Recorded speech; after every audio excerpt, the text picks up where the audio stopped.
Hi guys, welcome back to our YouTube channel Lavanya classes. ಇವಾಗ ನಾವು corporate accounting module 4 profit to ಇನ್ಕಾರ್ಪೊರೇಷನ್ನ ಮಾಡ್ತಾ ಇದ್ದೀವಿ.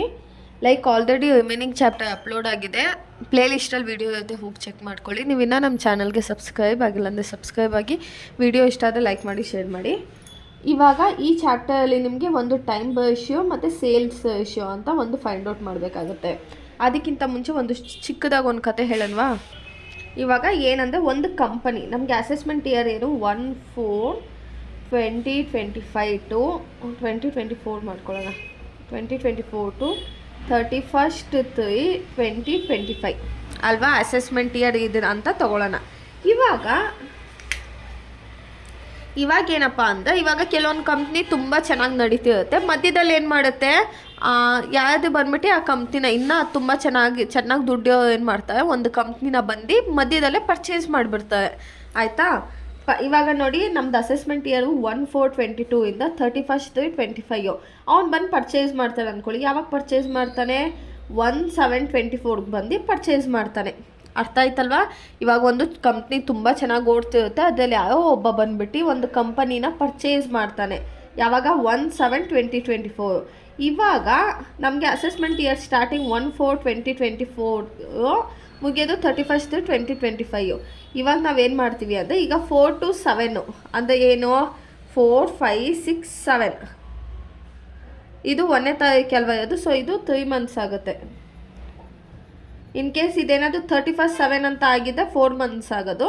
ಆಮೇಲೆ ಇಲ್ಲಿಂದ ಇಲ್ಲಿ 7, 8, 9, 10, 11, 12, 1, 2, 3 ಇದು 9 months. ಅರ್ಥ ಆಯ್ತಾ? ಇವನು ಯಾವಾಗ ಪರ್ಚೇಸ್ ಮಾಡಿದ್ದಾನೆ? ಕಂಪನಿ ಸ್ಟಾರ್ಟ್ ಆಗಿ 3 ತಿಂಗಳು ಆದಮೇಲೆ ಪರ್ಚೇಸ್ ಮಾಡಿದ್ದಾನೆ. ಓಕೆನಾ? ಇವಾಗ ಇವನಿಗೆ ಈ ತಿಂಗಳು ಪರ್ಚೇಸ್ ಮಾಡಿದ್ಮೇಲೆ ಈ 31/3/2025 ಒಂದು 50,000 ರೂಪೀಸ್ ಪ್ರಾಫಿಟ್ ಬಂತು. ಏನು, ಓವರಾಲ್ ಒಂದು ವರ್ಷದ್ದು ಪ್ರಾಫಿಟ್ ಬಂತು 50,000 ರೂಪಾಯಿ. ಇನ್ನೊಂದು ಸತಿ ಹೇಳ್ತೀನಿ ನೋಡಿ. ಅಸೆಸ್ಮೆಂಟ್ ಇಯರ್ 1/4/24 ಟು 31/3/2025 ಇರುತ್ತೆ. ಅದರಲ್ಲಿ ಒಬ್ಬ ಬಂದ್ಬಿಟ್ಟು 1/7/24ಗೆ ಪರ್ಚೇಸ್ ಮಾಡ್ತಾನೆ. ಸೊ ಇವಾಗ 1/4/24 ಇಂದ 1/7/24ವರೆಗೂ ಇದು ಕಂಪನಿನ ಯಾರು ಓಡಿಸ್ತಾ ಇದ್ದು? ಯಾರು ಮಾಡ್ತಿದ್ದು? ಹಳೆಬ್ಬ XYZ ಕಂಪನಿ ಓಡಿಸ್ತಾ ಇತ್ತು. ಆಮೇಲೆ 1/7/24 ಇಂದ 31/3/25 ಗಂಟ ABC ಕಂಪನಿ ಬಂದು ಪರ್ಚೇಸ್ ಮಾಡ್ತು. ಆಯಿತಾ? ABC ಕಂಪ್ನಿ ಬಂದು ಪರ್ಚೇಸ್ ಮಾಡೋಕ್ಕಿಂತ ಮುಂಚೆ ಯಾರು ಈ ಕಂಪ್ನಿನ ಓಡಿಸ್ತಾ ಇದ್ದಿದ್ದು? XYZ company. ಹಾಗಾದರೆ 1/4/24 ಇಂದ 1/7/24ವರೆಗೂ 3 months ಪ್ರಾಫಿಟ್ ಎಲ್ಲ ಯಾರಿಗೆ ಸಂಬಂಧಪಟ್ಟಿದ್ದು? XYZ ಕಂಪನಿಗೆ ಸಂಬಂಧಪಟ್ಟಿದ್ದು. ಈಗ ಎಷ್ಟೊಂದು ಎಕ್ಸ್ಪೆನ್ಸಸ್ಸು ಅದೆಲ್ಲ XYZ ಕಂಪ್ನಿಗೆ ಸಂಬಂಧಪಟ್ಟಿದ್ದು. ಆದರೆ ಈಗ 7ನೇ ತಿಂಗಳು ABC ಕಂಪ್ನಿ ಬಂದು ಪರ್ಚೇಸ್ ಮಾಡುತ್ತೆ. 9 months ಮಾತ್ರ ಅದೇನು ಮಾಡುತ್ತೆ, ಕೆಲಸ ಮಾಡುತ್ತೆ. ಅದೇ ಇದು ಪ್ರಾಫಿಟ್ ತೊಗೊಳ್ಳೋದು ಎಷ್ಟು ಗೊತ್ತಾ? 1 ವರ್ಷದ್ದು. ಈಗ 3 months XYZ ಕಂಪನಿ ಓಡಿಸ್ತು, 9 months ABC ಕಂಪ್ನಿ ಓಡಿಸ್ತು. ಅದೇ ABC ಕಂಪ್ನಿ ಏನು ಮಾಡುತ್ತೆ, 12 months ಏನೇನು ಇನ್ಕಮ್ ಬರುತ್ತೋ ಅದಷ್ಟು ಪ್ರಾಫಿಟ್ಸ್ನ ಕಲೆಕ್ಟ್ ಮಾಡುತ್ತೆ. ನಾವಿಲ್ಲೇನು ಫೈಂಡ್ ಔಟ್ ಮಾಡಬೇಕು ಅಂದರೆ, XYZ ಕಂಪನಿದು ಎಷ್ಟು ಪ್ರಾಫಿಟ್ ಆಗಿತ್ತು, ABC ಕಂಪನಿದು ಎಷ್ಟು ಪ್ರಾಫಿಟ್ ಆಗಿದೆ, ಅಂದರೆ ಇದ್ರದ್ದು ಎಷ್ಟಿತ್ತು, 3 ತಿಂಗಳಿಗೆ ಎಷ್ಟು ಪ್ರಾಫಿಟ್ ಗಳಿಸಿತ್ತು, ಆಮೇಲೆ 9 ತಿಂಗಳಿಗೆ ಎಷ್ಟು ಪ್ರಾಫಿಟ್ ಇದೆ ಅಂತ ನೋಡೋಣ. ಹೇಗೆ? ಇವಾಗ ಟೋಟಲಾಗಿ 50,000 ಬಂದಿದೆ. 50,000 ನನಗೆ ಪ್ರಾಫಿಟ್ ಬಂದಿದೆ. ಸೊ ನಾನೇನು ಮಾಡ್ತೀನಿ, ಇವಾಗ XYZ ಕಂಪನಿ 3:9 ಅಂತ ಮಾಡ್ತೀನಿ. 3 1s 3 3s, ಸೊ 1:9 ಬರುತ್ತೆ. ಸೊ ಇದೆರಡನ್ನು ಡಿವೈಡ್ ಮಾಡ್ತೀನಿ, XYZ ABC ಅಂತ. ಹೆಂಗೆ ತೊಗೋತೀನಿ? 50,000 ಇಂಟು 1/4 ಹೇಗೆ ಬರುತ್ತೆ? 1 + 3 4 ಬರುತ್ತೆ. ಮತ್ತು 50,000 ಇಂಟು 3/4 ಇದು ಡಿವೈಡ್ ಮಾಡಿದ್ರೆ ಎಷ್ಟು ಬರುತ್ತೆ ನಮಗೆ? 50,000 ಇಂಟು 1/4 50,000 ಇಂಟು 1/4 ಮಾಡಿದ್ರೆ ಇದೆಷ್ಟು ಬಂತು? 12,500 ಬಂತು. 50,000 ಇಂಟು 3/4 ಮಾಡಿದ್ರೆ 37,500. ಅಂದರೆ ಇವನು ಪ್ರಾಫಿಟ್ 50,000 ಬಂದಿದೆ. ಆದರೆ ನಾವು ಇವನು ಪರ್ಚೇಸ್ ಮಾಡೋಕ್ಕಿಂತ ಮುಂಚೆ ಎಷ್ಟು ಪ್ರಾಫಿಟ್ ಆಗಿತ್ತು, ಎಷ್ಟು ಅರ್ನ್ ಮಾಡಿದ್ದು? 12,500. ಅವನು ಪರ್ಚೇಸ್ ಮಾಡಿದ್ಮೇಲೆ ಎಷ್ಟು ಬಂತು? 37,500. ಇವಾಗ ಅಸೆಸ್ಮೆಂಟ್ ಇಯರಿಂದ ಅವ್ನು ಪರ್ಚೇಸ್ ಮಾಡ್ತಾನಲ್ವ, ಅದನ್ನು ನಾವೇನಂತ ಹೇಳ್ತೀವಿ, ಪೈ ಇನ್ಕಾರ್ಪೊರೇಷನ್ ಅಂತ ಹೇಳ್ತೀವಿ. ಏನೋ ಪೈ ಇನ್ಕಾರ್ಪೊರೇಷನ್. ರಿಜಿಸ್ಟ್ರೇಷನ್ ಮುಂಚೆ ಅವನಿಗೆ ಇಷ್ಟಿತ್ತು, ಆಮೇಲೆ 1/7/24ಗೆ ರಿಜಿಸ್ಟ್ರೇಷನ್ ಆಗ್ತಾನೆ ಅಂದ್ಕೊಳ್ಳಿ. 1/7/24ಇಂದ 31/3/25 ನಾವೇನಂತ ಹೇಳ್ತೀವಿ, ಪೋಸ್ಟ್ ಇನ್ಕಾರ್ಪೊರೇಷನ್ ಅಂತ ಹೇಳ್ತೀವಿ. ಕಾರ್ಪೊರೇಷನ್ ಅರ್ಥ ಆಗ್ತಿದೆ ಅಲ್ವಾ? ಅವ್ನು ಪರ್ಚೇಸ್ ಮಾಡಿದ್ದರಿಂದ ಅಸೆಸ್ಮೆಂಟ್ ಇಯರಿಂದ ಅವ್ನು ಪರ್ಚೇಸ್ ಮಾಡಿದ ಡೇಟ್ವರೆಗೂ ನಾವೇನಂತೀವಿ, ಪೈ ಇನ್ಕಾರ್ಪೊರೇಷನ್. ಆಮೇಲೆ ಅವ್ನು ಪರ್ಚೇಸ್ ಮಾಡಿದಿಂದ ನೆಕ್ಸ್ಟ್ ಇಯರ್ಗೆ ಏನಂತೀವಿ, ಪೋಸ್ಟ್ ಇನ್ಕಾರ್ಪೊರೇಷನ್ ಅಂತ ಹೇಳ್ತೀವಿ. ಆಯಿತಾ? ಇದು ಮುಗೀತು. ಇದಿಷ್ಟು ಕಾನ್ಸೆಪ್ಟ್ ಅರ್ಥ ಆಯ್ತಲ್ವಾ? ನೆಕ್ಸ್ಟ್ ಇದಕ್ಕೆ ಹೋಗೋಣ. ಇವಾಗ ನಮಗೆ ಟೈಮ್ ರೇಷಿಯೋ, ಸೇಲ್ಸ್ ರೇಷಿಯೋ ಅಂತ ಇರುತ್ತೆ. ಅಂದರೆ ಇವಾಗ ನಮಗೇನೋ ಒಂದು ಬರುತ್ತೆ ಅಂದ್ಕೊಳ್ಳಿ, 10,000 ಬೇಡ 10:5 ಅಂತ ಬರುತ್ತೆ, ಇದು ಟೈಮ್ ರೇಷಿಯೋ. ಆಮೇಲೆ 9:4 ಬರುತ್ತೆ, ಇದು ಏನು, ಸೇಲ್ಸ್ ರೇಷಿಯೋ. ಅದನ್ನು ಈ ಟೈಮ್ ರೇಷಿಯೋ ಮತ್ತು ಸೇಲ್ಸ್ ರೇಷಿಯೋನ ಯಾವುದ್ಯಾವುದಕ್ಕೆ ತೊಗೋಬೇಕು ಅಂತ. ಈಗ ಟೈಮ್ ರೇಷಿಯೋ ರೆಂಟು, ಬಾಡಿಗೆ ಕಟ್ಟೋದಕ್ಕೆ, ಸ್ಯಾಲ್ರಿ ಕೊಡೋಕ್ಕೆ, ಇನ್ಶೂರೆನ್ಸ್ಗೆ, ಆಡಿಟ್ ಫೀಸ್ಗೆ, ಡಿಪ್ರಿಸಿಯೇಷನ್ ಆದರೆ, ಟೆಲಿಫೋನ್ಗೆ, general expenses, printing and stationery, postage, interest, electricity, trade expense, office fees, bank charges, repair and administration expenses, rent received in interest. ಅಂದರೆ ಒಂದು ಕಂಪನಿ ಇರುತ್ತೆ ಗೊತ್ತಾ, ಒಂದು ಕಂಪನಿ ಒಂದು ಪ್ರಾಡಕ್ಟ್ನ ಮ್ಯಾನುಫ್ಯಾಕ್ಚರ್ ಮಾಡೋಕ್ಕಿಂತ ಮುಂಚೆ ಏನೇನು ಎಕ್ಸ್ಪೆನ್ಸಸ್ ಖರ್ಚಾಗುತ್ತಲ್ವ, ಅದನ್ನು ಟೈಮ್ ರೇಷಿಯೋ ಅಂತ ಹೇಳ್ತೀವಿ. ಅದು ಒಳಗಡೆ ಖರ್ಚಾಗೋ ಅಂಥದ್ದು. ಇವಾಗ ಒಂದು ಪ್ರಾಡಕ್ಟ್ ಮ್ಯಾನುಫ್ಯಾಕ್ಚರ್ ಮಾಡಬೇಕಂದ್ರೆ ಒಂದು ಫ್ಯಾಕ್ಟ್ರಿಯಲ್ಲಿ ಮ್ಯಾನುಫ್ಯಾಕ್ಚರ್ ಮಾಡ್ತಾನೆ, ಅವ್ನು ಏನೇನು ಪೇ ಮಾಡ್ತಾನೆ ಫ್ಯಾಕ್ಟ್ರಿ ಒಳಗಡೆ ಅಂದರೆ ರೆಂಟು, ಸ್ಯಾಲ್ರಿ, ಮತ್ತು ಆ ಪ್ರಾಡಕ್ಟ್ ಏನಾದರೂ ಬೆಂಕಿ ಬಿದ್ದುಬಿಡುತ್ತೆ ಅಂತ ಅದಕ್ಕೆ ಇನ್ಶೂರೆನ್ಸ್ ಮಾಡಿರ್ತಾರೆ, ಮತ್ತು ಕಂಪ್ನಿದು ಅಕೌಂಟ್ಸ್ ನೋಡ್ಕೊಳ್ಳೋದಕ್ಕೆ ಆಡಿಟ್ ಫೀಸು. ಇದೆಲ್ಲ ಏನಾಗುತ್ತೆ, ಒಂದು ಪ್ರಾಡಕ್ಟು ಮ್ಯಾನುಫ್ಯಾಕ್ಚರ್ ಆಗೋಕ್ಕಿಂತ ಮುಂಚೆ ಏನೇನು ಎಕ್ಸ್ಪೆನ್ಸಸ್ ಇರುತ್ತಲ್ವ ಅದನ್ನು ನಾವು ಟೈಮ್ ರೇಷಿಯೋಲಿ ತೊಗೋತೀವಿ. ನೆಕ್ಸ್ಟು ಸೇಲ್ಸ್ ರೇಷಿಯೋ, ಒಂದು ಪ್ರಾಡಕ್ಟು ಮ್ಯಾನುಫ್ಯಾಕ್ಚರ್ ಆದಮೇಲೆ ಎಂತೆಂಥದ್ದು ಬರುತ್ತೆ ಅಂದರೆ commission or salesman commission.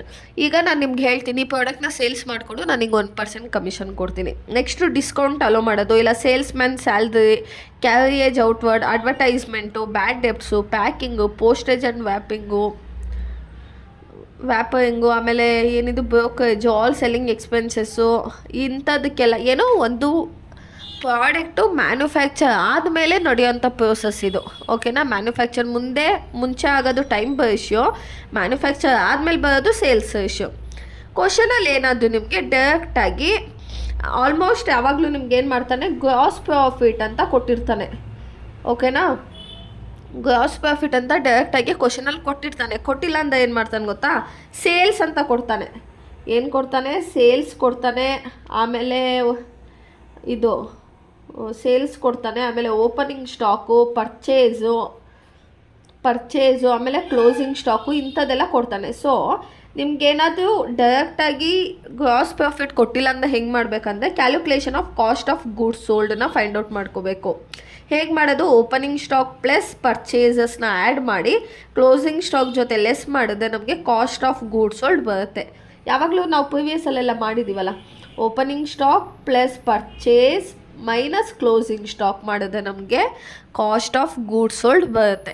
Next calculation of gross profit calculate ಮಾಡೋದು ಹೇಗೆ, sales minus cost of goods sold. ಇಲ್ಲೇನು ನಾವು ಫೈಂಡ್ ಔಟ್ ಮಾಡಿರ್ತೀವಲ್ವಾ, ಸೇಲ್ಸ್ ಜೊತೆ ಅದನ್ನು ಲೆಸ್ ಮಾಡಿದ್ರೆ ಗ್ರಾಸ್ ಪ್ರಾಫಿಟ್ ಬರುತ್ತೆ. ಅರ್ಥ ಆಯ್ತಾ? ಇದು ಕಾನ್ಸೆಪ್ಟ್ ಎಕ್ಸ್ಪ್ಲನೇಷನು, ಕಾನ್ಸೆಪ್ಟ್ನ ಹೇಳ್ತಿರೋದು ನಿಮಗೆ. ಇವಾಗ ನೆಕ್ಸ್ಟು ಈಗ 14 ಮಾರ್ಕ್ಸಿಗೆ ಯಾವ ಥರ ಕ್ವಶನ್ಸ್ ಕೇಳ್ತಾರೆ ಅಂದರೆ, ಇಲ್ಲಿ ನೋಡಿ, ಇದು ಫಾರ್ಮ್ಯಾಟ್ ಇವಾಗ ಕ್ವಶನ್, ಮಾಡಲ್ ಕ್ವಶನ್ ಪೇಪರ್ದೆಲ್ಲನೂ ಕಿತ್ತಿ ಇಲ್ಲಿ ಹಾಕ್ಬಿಟ್ಟಿದ್ದೀನಿ. ಓಕೆನಾ? ಏನಂದರೆ ಫಸ್ಟು ನೀವು ತೊಗೋಬೇಕಾಗಿರೋದು particulars ratio, pre incorporation, post incorporation. ಅಂದರೆ ಇವಾಗ ಒಂದು ಎಕ್ಸ್ಪೆನ್ಸಸ್ ಆಫ್ ಮ್ಯಾನೇಜ್ಮೆಂಟ್ ಅಂತ ಇದೆ ಅಲ್ವಾ, ಸೊ 10,000 ರೂಪಾಯಿ ಅಂತ ಹೇಳಿರ್ತಾನೆ. ಆಯಿತಾ? ಅದನ್ನು ನಾವು ರೇಷಿಯೋ ಮೇಲೆ ಈಗ 10,000 ಎಷ್ಟು ಖರ್ಚಾಗಿರುತ್ತೆ ಅವನಿಗೆ, 5:3 ಅಂತ ಅಂದ್ಕೊಳ್ಳಿ. ಸೊ 10,000 ಇಂಟು 5/8, 10,000 ಇಂಟು 3/8 ಎಷ್ಟು ಬರುತ್ತೆ, 10,000 ಇಂಟು 5/8 6250. ನೆಕ್ಸ್ಟು 10,000 ಇಂಟು 3/8 ಮಾಡಿದ್ರೆ 3750. ಇದು ಪ್ರೀ ಇನ್ಕಾರ್ಪೊರೇಷನು, ಇದು ಪೋಸ್ಟ್ ಇನ್ಕಾರ್ಪೊರೇಷನು. ಆಮೇಲೆ ಇಲ್ಲಿ ರೇಷಿಯೋ ಅಂತ ಇದೆ ಅಲ್ವಾ, ಇಲ್ಲಿ ನಾವು ಸುಮ್ಮನೆ 5:3 ಯಾವ ರೇಷಿಯೋ ಮೇಲೆ ನಾವು ಇದನ್ನು ಕ್ಯಾಲ್ಕುಲೇಟ್ ಮಾಡ್ತಿದ್ದೀವಿ ಅಂತ ತೋರಿಸ್ಬೇಕು. ಓಕೆನಾ? ಇವಾಗ ಫಸ್ಟು ಗ್ರಾಸ್ ಪ್ರಾಫಿಟ್ಟು, ಏನು ಗ್ರಾಸ್ ಪ್ರಾಫಿಟ್ ಬರುತ್ತೋ ಅದನ್ನು ತೊಗೊಂಡು ಇದು ಟೋಟಲ್ ಅಂತ ತೊಗೊಬಿಡ್ತೀವಿ, ಆಯಿತಾ? ಆಮೇಲೆ ಇಲ್ಲೊಂದು ಸ್ವಲ್ಪ ಸ್ಪೇಸ್ ಬಿಟ್ಬಿಟ್ಟು ಇಲ್ಲಿ ಗ್ರಾಸ್ ಪ್ರಾಫಿಟಲ್ಲಿ ಏನು ಟೋಟಲ್ ಬಂದಿದೆಯೋ ಅದೇ ಟೋಟಲ್ನ ನಾವು ಇಲ್ಲಿ ಹಾಕೋತೀವಿ. ಇನ್ನೊಂದು ಸತಿ ಹೇಳ್ತೀನಿ ನೋಡಿ, ಗ್ರಾಸ್ ಪ್ರಾಫಿಟ್ ಬಂದಿರುತ್ತಲ್ವ, ಈ ಟೋಟಲ್ ಅಮೌಂಟನ್ನು ಇಲ್ಲೇ ಡೈರೆಕ್ಟಾಗಿ ಹಾಕ್ಬಿಡ್ತೀವಿ, ಆಯಿತಾ? ಆಮೇಲೆ ಈ ಎಕ್ಸ್ಪೆನ್ಸಸ್ಸನ್ನೆಲ್ಲ ಲೆಸ್ ಮಾಡಿ ಆಮೇಲೆ ಬರೋ ಅಂಥ ಅಮೌಂಟನ್ನ ಇಲ್ಲಿ ತೊಗೊಳ್ತೀವಿ. ಇದು ಪ್ರೀ ಇನ್ಕಾರ್ಪೊರೇಷನ್ಗೆ, ಇದು ಪೋಸ್ಟ್ ಇನ್ಕಾರ್ಪೊರೇಷನ್ಗೆ. ಏನೇನು ಎಕ್ಸ್ಪೆನ್ಸಸ್ ತೊಗೊಳ್ತೀವಿ ಅಂದರೆ ನಾವು expenses of management, bad debts, director fees, ಇದೆಲ್ಲ ಎಕ್ಸ್ಪೆನ್ಸಸ್ ಅಲ್ವಾ. ಈಗ ಮ್ಯಾನೇಜ್ಮೆಂಟಿಗೆ ಖರ್ಚು ಮಾಡ್ತಾ ಇದ್ದಾನೆ, ಬ್ಯಾಡ್ ಡೆಬ್ಟ್ಸು, ಡೈರೆಕ್ಟರ್ಗೆ ಫೀಸ್ ಪೇ ಮಾಡ್ತಿದ್ದಾನೆ, capital reserve, interest on vendors, preliminary expenses ಮತ್ತು preliminary expenses written off, depreciation, rent and rates, formation expenses, manager salary and remuneration, taxes, advertisement, commission, insurance, interest on debentures, administrative expenses, goodwill written off sundry creditors. ಓಕೆನಾ? ಇದಿಷ್ಟು ಬರುತ್ತೆ. ಇದಿಷ್ಟನ್ನು ನೀವು total ಮಾಡಬೇಕು, ಆಯಿತಾ? Total ಮಾಡಿ ಇದರಿಂದ ಇದನ್ನು ಲೆಸ್ ಮಾಡಬೇಕು. ಅರ್ಥ ಆಗ್ತಿದೆಯಾ? ಟೋಟಲ್ ಅಮೌಂಟಿಂದ ಇದನ್ನು ಲೆಸ್ ಮಾಡಿದ್ರೆ ಇವಾಗ ಒಂದು ಅಮೌಂಟ್ ಬರುತ್ತಲ್ವ. ಸೊ ಪ್ರೀ ಇನ್ಕಾರ್ಪೊರೇಷನ್ಗೆ ನಾವು ಕ್ಯಾಪಿಟಲ್ ರಿಸರ್ವ್ ಅಕೌಂಟ್ ಅಂತ ತೊಗೊಂಡು ಪ್ರೀ ಇನ್ಕಾರ್ಪೊರೇಷನ್ಗೆ ತೊಗೊಳ್ತೀವಿ. ನೆಕ್ಸ್ಟು ಪೋಸ್ಟ್ ಇನ್ಕಾರ್ಪೊರೇಷನ್ಗೆ P&L ಅಪ್ರೋಪ್ರಿಯೇಷನ್ ಅಕೌಂಟ್ ಅಂತ ತೊಗೊಳ್ತೀವಿ. ಓಕೆನಾ? ಅದೆರಡು ಪಕ್ಕ ತೊಗೊಳಂಗಿಲ್ಲ. ಇದು ಪ್ರೀ ಇನ್ಕಾರ್ಪೊರೇಷನು, ಪೋಸ್ಟ್ ಇನ್ಕಾರ್ಪೊರೇಷನ್ ಸಪ್ರೇಟಾಗಿ ತೋರಿಸ್ಬೇಕು. ಇಲ್ಲೇನಂದರೆ ನಮಗೆ ಪ್ರಾಫಿಟ್ ಬಂದಿದೆ, ಆ ಪ್ರಾಫಿಟಲ್ಲಿ ಎಕ್ಸ್ಪೆನ್ಸಸ್ನ ಲೆಸ್ ಮಾಡಬೇಕು. ಎಕ್ಸ್ಪೆನ್ಸಸ್ನ ಲೆಸ್ ಮಾಡಿ ಬರೋದನ್ನು ನಾವು ತೊಗೊಳ್ಬೇಕು. ಓಕೆನಾ? ಇವಾಗ ಒಂದು ಪ್ರಾಬ್ಲಮ್ ಸ್ಟಾರ್ಟ್ ಮಾಡೋಣ. ಇವಾಗ ಇಲ್ಲೇನಿದೆ, Gajendra limited was incorporated on 1/7/24. Incorporated ಅಂದರೆ ರಿಜಿಸ್ಟರ್ ಮಾಡ್ಕೊಂಡಿದ್ದಾನೆ ಅಂತ, ರಿಜಿಸ್ಟರ್ಡ್ ಅಂತ ಅರ್ಥ. Incorporated on 1/7/2024 to take over the business of GK enterprises. ಯಾವ ಎಂಟರ್ಪ್ರೈಸಸ್ ಇದು? GK ಎಂಟರ್ಪ್ರೈಸಸ್ನ ಗಜೇಂದ್ರ ಲಿಮಿಟೆಡ್ ಅನ್ನೋರು ರಿಜಿಸ್ಟರ್ ಮಾಡ್ಕೊಂಡಿದ್ದಾರೆ. ಓಕೆನಾ? Has on going concern with the effects from 1/4/24. ಅವ್ರದ್ದು ಫಿನಾನ್ಷಿಯಲ್ ಇಯರ್ ಏನು? 1/4/24. Their statement of P&L for the year ending 31/3/2025. ಆಯಿತಾ? ಈಗ ಡೆಬಿಟ್ ಸೈಡ್ ಬಂದಿರೋದೆಲ್ಲ ಎಕ್ಸ್ಪೆನ್ಸಸ್ಸು, ಕ್ರೆಡಿಟ್ ಸೈಡ್ ಇರೋದೆಲ್ಲನೂ ಇನ್ಕಮು. ಏನು ಕೊಟ್ಟಿದ್ದಾನೆ? Opening stock, purchase, administration expenses, director fees, selling expenses, audit fees, preliminary expenses, net profit. By sales 1,50,000, 36/23ಗೆ 50,000 ಆಗಿತ್ತಂತೆ. ಹಾಗಾದರೆ ಮಿಕ್ಕಿದ್ದು 1,00,000 ಆಮೇಲೆ ಆಗಿದೆ. By closing stock 35,000. ನಾನು ನಿಮಗೆ ಫಾರ್ಮೇಟ್ ತೋರಿಸೋಕೆ ಹೇಳಿದೆ. ಗ್ರಾಸ್ ಪ್ರಾಫಿಟ್ ಅಂತಲೇ ನಾವು ತೊಗೋಬೇಕಾಗಿರೋದು. ನಮ್ಗೆ ಇಲ್ಲಿ ಬಂದಿರೋದು ನೆಟ್ ಪ್ರಾಫಿಟು. ನಾವು ಗ್ರಾಸ್ ಪ್ರಾಫಿಟ್ನ ಫೈಂಡ್ ಔಟ್ ಮಾಡ್ಕೋಬೇಕು. ಹೇಗೆ ಫೈಂಡ್ ಔಟ್ ಮಾಡೋದು? ಬನ್ನಿ ಪ್ರಾಬ್ಲಮ್ ಸಾಲ್ವ್ ಮಾಡೋಣ. ಇವಾಗ ಫಸ್ಟು ನಾವು ಗ್ರಾಸ್ ಪ್ರಾಫಿಟ್ನ ಫೈಂಡ್ ಔಟ್ ಮಾಡ್ಕೊಳ್ಬೇಕು. ನಾನು ನಿಮ್ಗೆ ಏನು ಹೇಳಿದ್ದೆ, ಗ್ರಾಸ್ ಪ್ರಾಫಿಟ್ ಫೈಂಡ್ ಔಟ್ ಮಾಡ್ಕೊಳ್ಳೋಕ್ಕಿಂತ ಮುಂಚೆ ನಾವು ಏನು ಫೈಂಡ್ ಔಟ್ ಮಾಡಬೇಕು? Cost of goods sold. Calculation of ಏನದು? Cost of goods sold. ಅಲ್ಲೇನು ತೊಗೋಬೇಕು ನಾವು? Opening stock plus purchase minus closing stock ಅಂತ ಹೇಳಿದೆ.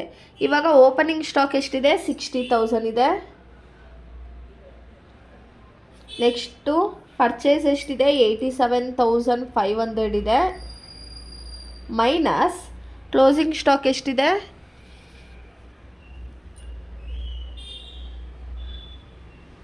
ಕ್ಲೋಸಿಂಗ್ ಸ್ಟಾಕ್ ಎಷ್ಟಿದೆ? 35,000 ಇದೆ. ಇವಾಗ ಕ್ಯಾಲ್ಕುಲೇಟ್ ಮಾಡೋಣ, ಆ್ಯಡ್ ಮಾಡೋಣ. ಎಷ್ಟು ಬರುತ್ತೆ? 60 + 87,500 ಮೈನಸ್ 35,000 ಮಾಡಿದ್ರೆ ಎಷ್ಟು ಬರುತ್ತೆ ನಮಗೆ? 1,12,500. 1,12,500 ನಮಗೆ ಕಾಸ್ಟ್ ಆಫ್ ಗೂಡ್ಸ್ ಸೋಲ್ಡ್ ಬಂತು. Cost of goods sold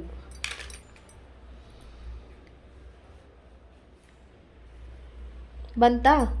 next ಇವಾಗ ನಾವೇನು ಮಾಡಬೇಕು, ಕ್ಯಾಲ್ಕುಲೇಷನ್ ಆಫ್ ಗ್ರಾಸ್ ಪ್ರಾಫಿಟ್ ಮಾಡೋದಕ್ಕೆ ಹೇಳಿದ್ದೆ ಲಾಸ್ಟಲ್ಲಿ. ಕ್ಯಾಲ್ಕುಲೇಷನ್ ಆಫ್ ಗ್ರಾಸ್ ಪ್ರಾಫಿಟ್ ಹೇಗೆ ಮಾಡೋದು? ಸೇಲ್ಸ್ ಮೈನಸ್ ಯಾವುದು, ಕಾಸ್ಟ್ ಆಫ್ ಗೂಡ್ಸ್ ಸೋಲ್ಡು. ನಮಗೆ ಸೇಲ್ಸ್ ಎಷ್ಟು ಬಂದಿದೆ? 1,50,000 ಬಂದಿದೆ ಸೇಲ್ಸು. ಇಲ್ಲಿದೆ ನೋಡಿ, 1,50,000 ಸೇಲ್ಸ್ ಇದೆ. Next cost of goods sold ಎಷ್ಟು ಬಂದಿದೆ? 1,12,500. 1,12,500. ಇವಾಗ ಲೆಸ್ ಮಾಡಿದ್ರೆ ಎಷ್ಟು ಬರುತ್ತೆ ನಮಗೆ ಗ್ರಾಸ್ ಪ್ರಾಫಿಟು?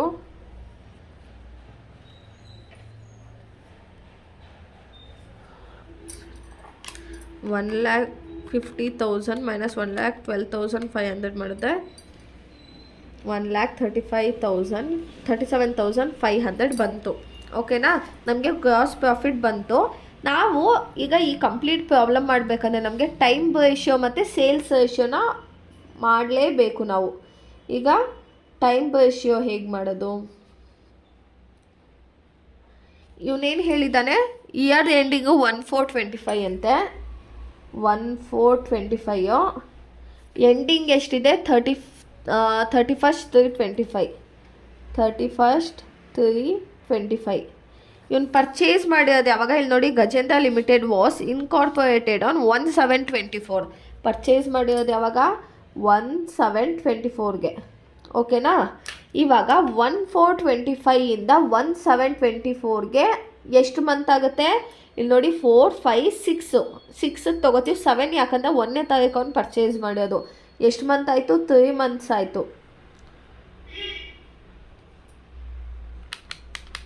3 ಮಂತ್ಸ್ ಆಯಿತು. ಇದನ್ನು ನಾವೇನಂತ ಹೇಳ್ತೀವಿ? ಪ್ರೀ ಇನ್ಕಾರ್ಪೊರೇಷನ್ ಅಂತ ಹೇಳ್ತೀವಿ. ಆಯಿತಾ? ಅವನು ರಿಜಿಸ್ಟರ್ಡ್ ಮಾಡಿಸಿದ್ರಿಂದ ಇಯರ್ ಎಂಡಿಂಗ್ವರೆಗೂ ಏನು ಬಂತೋ ಅದನ್ನು ಪೋಸ್ಟ್ ಇನ್ಕಾರ್ಪೊರೇಷನ್ ಅಂತ ಹೇಳ್ತೀವಿ. ಅರ್ಥ ಆಯ್ತಲ್ವಾ? ಇಲ್ಲಿ ಸ್ಟಾರ್ಟಿಂಗ್ ಅಸೆಸ್ಮೆಂಟ್ ಇಯರ್ 1/4/25, ಎಂಡಿಂಗು 31/3/25. ಇವನು ರಿಜಿಸ್ಟರ್ ಆಗಿರೋದು 1/7/24ಗೆ.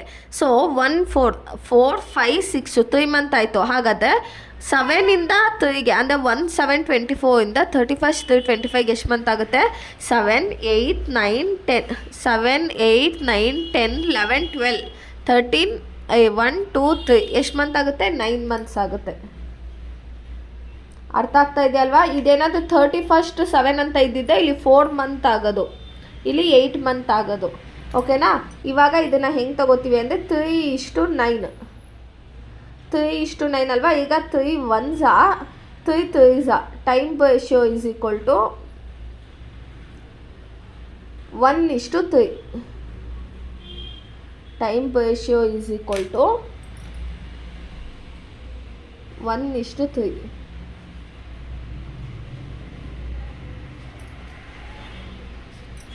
ನೆಕ್ಸ್ಟು ಸೇಲ್ಸ್ ರೇಷಿಯೋನು ಫೈಂಡ್ ಔಟ್ ಮಾಡಬೇಕು. ಸೇಲ್ಸ್ ರೇಷಿಯೋ ಹೇಗೆ ಫೈಂಡ್ ಔಟ್ ಮಾಡ್ತೀವಿ ಅಂದರೆ ಅವನು ಎಷ್ಟು ಸೇಲ್ ಮಾಡಿದಾನೋ ಅದ್ರ ಮೇಲೆ ಫೈಂಡ್ ಔಟ್ ಮಾಡ್ತೀವಿ.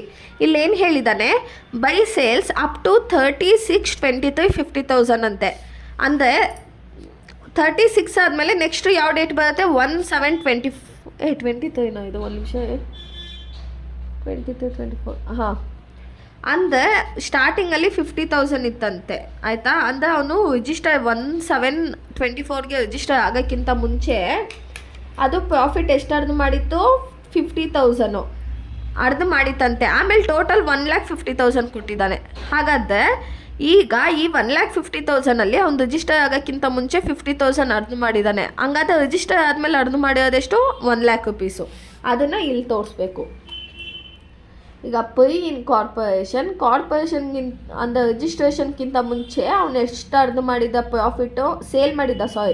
ಸೇಲ್ಸ್ ಎಷ್ಟು ಮಾಡಿದ? 50,000 ಅಷ್ಟು ಸೇಲ್ ಮಾಡಿದ್ದ. ಈಗ ನೆಕ್ಸ್ಟು ಪೋಸ್ಟ್ ಇನ್ಕಾರ್ಪೊರೇಷನು ಅಂದರೆ ಇದು ಟೋಟಲಾಗಿ ಕೊಟ್ಬಿಟ್ಟಿದ್ದಾನೆ ಅಮೌಂಟು. ಸೊ ನಾವು ಲೆಸ್ ಮಾಡ್ಕೋಬೇಕಾಗುತ್ತೆ. ಹೇಗೆ ಅಂದರೆ ಈಗ 1,50,000 ಕೊಟ್ಟಿದ್ದಾನೆ. 1,50,000ಅಲ್ಲಿ ಅವ್ನು ರಿಜಿಸ್ಟರ್ ಆಗೋಕ್ಕಿಂತ ಮುಂಚೆ 50,000 ಏನು ಮಾಡಿದ್ನಂತೆ? ಅರ್ದು ಮಾಡಿದ್ನಂತೆ. ಹಾಗಾದರೆ ಇವನು ರಿಜಿಸ್ಟರ್ ಆದಮೇಲೆ ಎಷ್ಟು ಅರ್ದು ಮಾಡಿರೋದು? 1,50,000 - 50 ಮಾಡಿದ್ರೆ 1,00,000 ಬರುತ್ತೆ. ಅರ್ಥ ಆಗ್ತಾ ಇದೆಯಾ? ಇವಾಗ ಇದು 50,000 ಇಷ್ಟು 1,00,000. 4 ಕ್ಯಾನ್ಸಲ್ ಆಗುತ್ತೆ. 5 1s 5 2s. Sales ratio is equal to 1:2. ಅರ್ಥ ಆಗ್ತಾ ಇದೆಯಾ? ಸೇಲ್ಸ್ ರೇಷಿಯೋ ಎಷ್ಟು, ಅವನು ಎಷ್ಟು ಸೇಲ್ ಮಾಡಿರ್ತಾನೆ ಅಂದರೆ ಅವ್ನು ರಿಜಿಸ್ಟರ್ ಆಗೋಕ್ಕಿಂತ ಮುಂಚೆ ಎಷ್ಟು ಸೇಲ್ ಮಾಡಿದ್ದಾನೆ, ರಿಜಿಸ್ಟರ್ ಆದಮೇಲೆ ಎಷ್ಟು ಸೇಲ್ ಮಾಡಿದ್ದಾನೆ. ಮುಂಚೆ ಸೇಲ್ ಮಾಡಿದ್ದನ್ನು ನಾವು ಪ್ರೀ ಇನ್ಕಾರ್ಪೊರೇಷನ್ ಅಂತೀವಿ, ಆಮೇಲೆ ಸೇಲ್ ಮಾಡಿದ್ದನ್ನು ಪೋಸ್ಟ್ ಇನ್ಕಾರ್ಪೊರೇಷನ್ ಅಂತ ಹೇಳ್ತೀವಿ. ಇವಾಗ ನಾವು P&L ಅಕೌಂಟನ್ನು ಇವಾಗ ಮಾಡ್ಬೋದು, ಯಾಕಂದರೆ ಎಲ್ಲ ಫೈಂಡ್ ಔಟ್ ಮಾಡಿದ್ದೀವಿ, ಇವಾಗ ಈಸಿಯಾಗಿ ಮಾಡ್ಬೋದು. ಇವಾಗ ಸ್ಟಾರ್ಟ್ ಮಾಡೋಣ. ಫಸ್ಟಲ್ಲಿ ನಾವು ಯಾವ್ದು ತೊಗೋಬೇಕು ಪ್ರತಿ ಸತಿ ಅಂದರೆ ಗ್ರಾಸ್ ಪ್ರಾಫಿಟ್ನೇ ತೊಗೋಬೇಕಾಗಿರೋದು. ಗ್ರಾಸ್ ಪ್ರಾಫಿಟ್ ಎಷ್ಟು ಬಂದಿದೆ ನಮಗೆ? 1,37,500.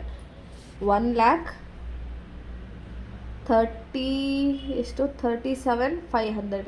ಇದನ್ನು ನಾವು ಯಾವುದ್ರ ಮೇಲೆ ತೊಗೋತೀವಿ?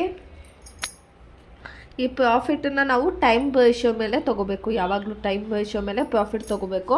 ಸೊ 1,00,000 ಹೆಂಗೆ ತೊಗೋತೀವಿ ಅಂದರೆ ಟೈಮ್ ರೇಷಿಯೋ ಅದು 1:3. 1:3 ಅಲ್ವಾ, ಅದಕ್ಕೆ 1/4 ಇಷ್ಟು 3/4 ತೊಗೋಬೇಕಾಗುತ್ತೆ. ಇದನ್ನು ಇಂಟು 1/4 3/5 ತೊಗೋಬೇಕು. ಯಾವಾಗಲೂ ಪ್ರಾಫಿಟನ್ನು ಟೈಮ್ ರೇಷಿಯೋ ಮೇಲೆ ತೊಗೋಬೇಕಾಗಿರೋದು. 1,37,500 ಇಂಟು 1/4 ಮಾಡೋದು ನಮಗೆ ಎಷ್ಟು ಬರುತ್ತೆ? 1/4 ಒಂದು ನಿಮಿಷ, 1/2 ಸಾರಿ 1/3 ಅಲ್ಲ, 1/2 ಸೇಲ್ಸ್ ಮೇಲೆ ತೊಗೋಬೇಕಾಗಿರೋದು. 1/2 ಇಲ್ಲಿ 1/2 1/2 3 ಅಯ್ಯೋ 1/3 ಆಮೇಲೆ 2/3 ತೊಗೋಬೇಕು. ಯಾಕಂದರೆ 1 + 2 3 ಆಗುತ್ತೆ. ಯಾಕೆ ಪ್ರಾಫಿಟ್ನ ಸೇಲ್ಸ್ ಮೇಲೆ ತೊಗೋತೀವಿ ಅಂದರೆ ಸೇಲ್ ಆದಮೇಲೆ ತಾನೇ ನಮಗೆ ಪ್ರಾಫಿಟ್ ಬರೋದು. ಎಷ್ಟು ಸೇಲ್ ಆಗಿದೆಯೋ ಅದ್ರ ಮೇಲೆ ತಾನೇ ಪ್ರಾಫಿಟ್ ಬರೋದು. ಈಗ 1,37,500 ಇಂಟು 1/3 ಮಾಡಿದೆ ನಮಗೆ. ಒಂದು ನಿಮಿಷ, ಇನ್ನೊಂದು ಮಿಸ್ಟೇಕ್ ಆಗಿದೆ. ಏನಂದರೆ ಇದು 37,500 1,00,000 ಇದು 1,50,000 ಮೈನಸ್ 1,12,500 ಮಾಡಿದೆ 37,500. ಇವಾಗ ಇದನ್ನು ಅಷ್ಟೇ. ಇವಾಗ ನಮಗೆ ಪ್ರಾಫಿಟ್ ಎಷ್ಟು ಬಂದಿದೆ? 37,500 ಇಂಟು 1/3 ಮಾಡಿದೆ ನಮಗೆ ಪ್ರೀ ಇನ್ಕಾರ್ಪೊರೇಷನು 12,500 ಬರುತ್ತೆ. ನೆಕ್ಸ್ಟು 37,500 ಇಂಟು 2/3 ಮಾಡಿದೆ ನಮಗೆ ಪೋಸ್ಟ್ ಇನ್ಕಾರ್ಪೊರೇಷನು 25,000 ಬರುತ್ತೆ. ಅರ್ಥ ಆಗ್ತಿದೆ ಅಲ್ವಾ? ಇದು ಮಿಸ್ಟೇಕ್ ಆಗಿತ್ತು, ಮೈನಸ್ ಮಾಡಿದ್ದೆ 37,500. ಈಗ ಇದು 37,500 ಇಂಟು 1:2 ತೊಗೋಬೇಕು. 1/3 ಅಂದರೆ 1:2 ಅಂದರೆ 1 + 2 ಎಷ್ಟಾಗುತ್ತೆ? 3 ಆಗುತ್ತೆ. ಸೊ 1/3 2/3 ತೊಗೋಬೇಕು. ಸೊ ಇವಾಗ ಪ್ರೀ ಇನ್ಕಾರ್ಪೊರೇಷನ್ನು 12,500 ಬರ್ತಿದೆ, ಪೋಸ್ಟು 25,000 ಬರ್ತಾಯಿದೆ. ಇವಾಗ ಇದನ್ನು ಟೋಟಲ್ ಅಂತ ತೊಗೊಳ್ಳೋಣ. ಟೋಟಲ್ ಪ್ರಾಫಿಟ್ ನಮ್ಗೆ ಎಷ್ಟು ಬರ್ತಾಯಿದೆ? 12,500 25,500 ಸಾರಿ 25,000. ಸೊ ಇದನ್ನು ಏನು ಮಾಡ್ತೀವಿ ಅಂದರೆ ಇಲ್ಲಿ ಕೆಳಗಡೆ ತೊಗೊಬಿಡೋಣ ನಾವು. ಇಲ್ಲಿ 12,500 ನೆಕ್ಸ್ಟು 25,000 ಇಲ್ಲಿ ತೊಗೊಬಿಡ್ತಾಯಿದ್ದೀನಿ ನಾನು. ಓಕೆನಾ? ಡೈರೆಕ್ಟಾಗಿ ಇಲ್ಲೇನು ಬಂದಿತ್ತು ಅದನ್ನು ಇಲ್ಲಿ ಟೋಟಲಲ್ಲಿ ತೊಗೊಬಿಡ್ತಾಯಿದ್ದೀನಿ. ಈಗ ನೆಕ್ಸ್ಟು ಎಕ್ಸ್ಪೆನ್ಸಸ್ನ ತೊಗೊಳ್ಬೇಕು. ಎಕ್ಸ್ಪೆನ್ಸಸ್ನ ಏನು ಮಾಡಬೇಕು? ಲೆಸ್ ಮಾಡಬೇಕು. 1 by 1 ನೋಡೋಣ ಏನು ಎಕ್ಸ್ಪೆನ್ಸಸ್ ಇದೆ ಅಂತ. ಫಸ್ಟು ಓಪನಿಂಗ್ ಸ್ಟಾಕು ಪರ್ಚೇಸಸ್ಸು ನಾವು ಇಲ್ಲಿ ತೊಗೊಬಿಟ್ಟಿದ್ದೀವಿ, ಇಲ್ಲಿ ತೊಗೊಳ್ಳೋ ಹಾಗಿಲ್ಲ. ನೆಕ್ಸ್ಟ್ ಏನಿದೆ? Administration expenses.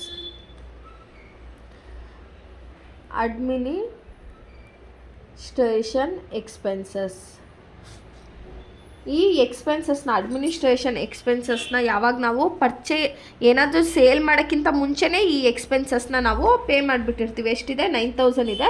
ಸೊ ಇದಕ್ಕೆ ನಾನು ಏನಂದಿದ್ದೆ? ಟೈಮ್ ರೇಷಿಯೋ ಅಂದರೆ ಒಂದು ಪ್ರಾಡಕ್ಟ್ನ ಮ್ಯಾನುಫ್ಯಾಕ್ಚರ್ ಮಾಡುವಾಗ ಆಗೋವಂಥ ಎಕ್ಸ್ಪೆನ್ಸಸ್ಸು. ಸೇಲ್ಸ್ ರೇಷಿಯೋ ಅಂದರೆ ಒಂದು ಪ್ರಾಡಕ್ಟನ್ನ ಪರ್ಚೇಸ್ ಮಾಡಿ ಸೇಲ್ ಮಾಡೋ ಟೈಮಲ್ಲಿ ಆಗೋವಂಥ ಎಕ್ಸ್ಪೆನ್ಸಸ್ಸು. ಈಗ ಅಡ್ಮಿನಿಸ್ಟ್ರೇಷನ್ ಎಕ್ಸ್ಪೆನ್ಸಸ್ ನಾವು ಟೈಮ್ ರೇಷಿಯೋ ಮೇಲೆ ತೊಗೋತೀವಿ. ಎಷ್ಟಿದೆ? 1:3 ಇದೆ. ಸೊ ಅಡ್ಮಿನಿಸ್ಟ್ರೇಷನ್ ಎಕ್ಸ್ಪೆನ್ಸಸ್ ಎಷ್ಟಿದೆ? 9,000 ಇದೆ. 9,000 ಇಂಟು 1/4 ಪ್ರೀ ಇನ್ಕಾರ್ಪೊರೇಷನ್ಗೆ, ಆಮೇಲೆ 9,000 ಇಂಟು 3/4 ಪೋಸ್ಟ್ ಇನ್ಕಾರ್ಪೊರೇಷನ್ಗೆ ಎಷ್ಟು ಬರುತ್ತೆ? 9,000 ಇಂಟು 1/4 ಮಾಡಿದ್ರೆ ನಮಗೆ 2,220 ಪ್ರೀ ಇನ್ಕಾರ್ಪೊರೇಷನ್ಗೆ ಬರುತ್ತೆ. 9,000 ಇಂಟು 3/4 ಮಾಡಿದ್ರೆ 6,750 ಪೋಸ್ಟ್ ಇನ್ಕಾರ್ಪೊರೇಷನ್ಗೆ ಬರುತ್ತೆ. ನೆಕ್ಸ್ಟು ಡೈರೆಕ್ಟರ್ ಫೀಸು 1500 ರೂಪಾಯಿ ಅಂತ ಹೇಳಿದ್ದಾನೆ. ಈಗ ನೋಡಿ, ಡೈರೆಕ್ಟರ್ ಫೀಸನ್ನು ನಾವು ಯಾವಾಗ ಕೊಡ್ತಾನೆ ಇವನು? ಒಂದು ಪ್ರಾಡಕ್ಟು ಮ್ಯಾನುಫ್ಯಾಕ್ಚರ್ ಆಗೋಕ್ಕಿಂತ ಮುಂಚೆ ಆದಮೇಲೆ ಅಂತ ಅಲ್ಲ, 1 ವರ್ಷ ಆಗಿದ ತಕ್ಷಣ ಅವನು ಪೇ ಮಾಡೇ ಮಾಡ್ತಾನೆ. ಡೈರೆಕ್ಟರ್ ಫೀಸ್ ಬಂದ್ಬಿಟ್ಟು ಅವನು 1 ವರ್ಷ ಆದಮೇಲೆ ಪೇ ಮಾಡೋ ಅಂಥದ್ದು. ಅಂದರೆ ಆವಾಗ ಇನ್ಕಾರ್ಪೊರೇಷನ್ ರಿಜಿಸ್ಟ್ರೇಷನ್ ಮುಂಚೆನೇ ಪೇ ಮಾಡಬೇಕಂತ ಅಲ್ಲ, ರಿಜಿಸ್ಟ್ರೇಷನ್ ಆದಮೇಲೆ ತಾನೇ ಅವನು ಡೈರೆಕ್ಟರ್ ಫೀಸ್ನ ಪೇ ಮಾಡಬೇಕಾಗಿ. ಅದು 1 ವರ್ಷ ಆದಮೇಲೆ ಅಂದರೆ ಆಲ್ರೆಡಿ ರಿಜಿಸ್ಟ್ರೇಷನ್ ಆಗಿಬಿಟ್ಟಿರುತ್ತೆ. ಸೊ ಈ ಫೀಸನ್ನ ನಾವು ಡೈರೆಕ್ಟಾಗಿ 1500 ಇದಕ್ಕೆ ಪೋಸ್ಟ್ ಇನ್ಕಾರ್ಪೊರೇಷನ್ಗೆ ಡೈರೆಕ್ಟಾಗಿ ತೊಗೊಳ್ತೀವಿ. ಅರ್ಥ ಆಗ್ತಿದಲ್ವಾ? ಈ ಡೈರೆಕ್ಟರ್ ಫೀಸ್ ಎಲ್ಲನೂ ವರ್ಷಕ್ಕೊಂದು ಸತಿ ಕೊಡೋದಲ್ವ. ಸೊ ಅದು ಯಾವಾಗ ಕೊಡೋದು? ಪೋಸ್ಟ್ ಇನ್ಕಾರ್ಪೊರೇಷನ್ ರಿಜಿಸ್ಟ್ರೇಷನ್ ಆದಮೇಲೆ ಅವ್ನು ಕೊಡೋದು, ರಿಜಿಸ್ಟ್ರೇಷನ್ ಮುಂಚೆ ಕೊಡೋದಿಲ್ಲ. ನೆಕ್ಸ್ಟ್ ಏನಿದೆ? ಸೆಲ್ಲಿಂಗ್ ಎಕ್ಸ್ಪೆನ್ಸಸ್ 18,000 ಇದೆ. ಸೆಲ್ಲಿಂಗ್ ಎಕ್ಸ್ಪೆನ್ಸಸ್ ಯಾವುದ್ರ ಮೇಲೆ ತೊಗೋಬೇಕು ನಾವು? ಸೇಲ್ಸ್ ಮೇಲೆ 1:2 ಮೇಲೆ ತೊಗೋಬೇಕು. ಸೆಲ್ಲಿಂಗ್ ಎಕ್ಸ್ಪೆನ್ಸಸ್ ಎಷ್ಟಿದೆ? 18,000 ಇದೆ. 18,000 ಇಂಟು 1 into 3 into 2/3. 18,000 ಇಂಟು 1/3 ಮಾಡಿದ್ರೆ ಪ್ರೀ ಇನ್ಕಾರ್ಪೊರೇಷನ್ ಬರುತ್ತೆ. 18,000 ಇಂಟು 2/3 ಮಾಡಿದ್ರೆ ಪೋಸ್ಟ್ ಇನ್ಕಾರ್ಪೊರೇಷನ್ ಬರುತ್ತೆ. ಇದೆಂತ ಇಲ್ಲಿ ತೊಗೋಬೇಕಾಗಿತ್ತು, 1 ನಿಮಿಷ. 1:2. 18,000 ಇಂಟು 1/3 ಮಾಡಿದ್ರೆ ನಮಗೆ 6,000 ಬರುತ್ತೆ. ನೆಕ್ಸ್ಟು 18,000 ಇಂಟು 2/3 ಮಾಡಿದ್ರೆ 12,000 ಬರುತ್ತೆ. ಆಯಿತಾ? ಸೆಲ್ಲಿಂಗ್ ಎಕ್ಸ್ಪೆನ್ಸಸ್ ಆಯಿತು. ನೆಕ್ಸ್ಟು ಆಡಿಟ್ ಫೀಸು ಅವನು ರಿಜಿಸ್ಟ್ರೇಷನ್ ಮುಂಚೆ ಮಾಡ್ತಾನೆ, ರಿಜಿಸ್ಟ್ರೇಷನ್ ಆದಮೇಲೆ ಮಾಡ್ತಾನೆ. ನೆಕ್ಸ್ಟು ಆಡಿಟ್ ಫೀಸ್ ಎಷ್ಟಿದೆ? 500 ಇದೆ. ಆಡಿಟ್ ಫೀಸ್ ಎಷ್ಟಿದೆ? 500 ಇದೆ. ಈ ಆಡಿಟ್ ಫೀಸನ್ನ ಯಾವುದ್ರ ಮೇಲೆ ತೊಗೋತೀವಿ? Time ratio. ಅಂದರೆ ಆಡಿಟರು ಫಸ್ಟೇ ಬಂದು ಚೆಕ್ ಮಾಡ್ತಾನಲ್ವಾ, ನೀನು ಸೇಲ್ ಮಾಡಿದ್ಮೇಲೆ ಬರ್ತೀನಿ ಅಂತ ಹೇಳ್ತಾನೆ, ಇಲ್ಲ ಮ್ಯಾನುಫ್ಯಾಕ್ಚರಿಂಗ್ ಟೈಮಲ್ಲೇ ಅವ್ನು ಬರೋದು. ಸೊ ನಾವು ಟೈಮ್ ರೇಷಿಯೋ 1:3 ತೊಗೊಳ್ಳೋಣ. ಈಗ 500 ಇಂಟು 1/4 ಪ್ರೀ ಇನ್ಕಾರ್ಪೊರೇಷನ್ಗೆ. Next 500 into 3/4 post ಇನ್ಕಾರ್ಪೊರೇಷನ್ಗೆ.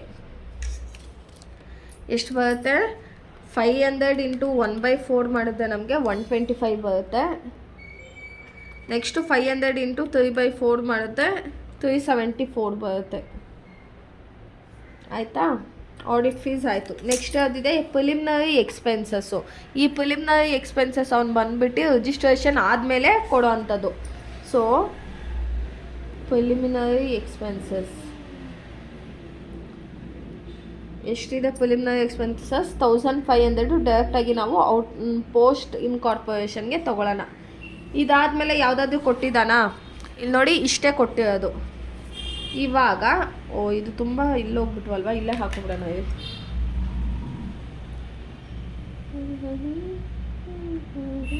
ಇಲ್ಲೆಷ್ಟಿದೆ? 2500 ಇದೆ. ಇಲ್ಲಿ 25,000 ಇದೆ. ಇವಾಗ ಇದಿಷ್ಟನ್ನು ಆ್ಯಡ್ ಮಾಡಿ. ಎಷ್ಟು? ಈಗ ನಾನು ಪ್ರೀ ಇನ್ಕಾರ್ಪೊರೇಷನ್ ಆ್ಯಡ್ ಮಾಡಿ ಅದನ್ನು ಟೋಟಲ್ ಅಮೌಂಟ್ ಜೊತೆ ಲೆಸ್ ಮಾಡ್ತೀನಲ್ವಾ, ಅದನ್ನು ನಾವೇನು ಹೇಳ್ತೀವಿ ಗೊತ್ತಾ?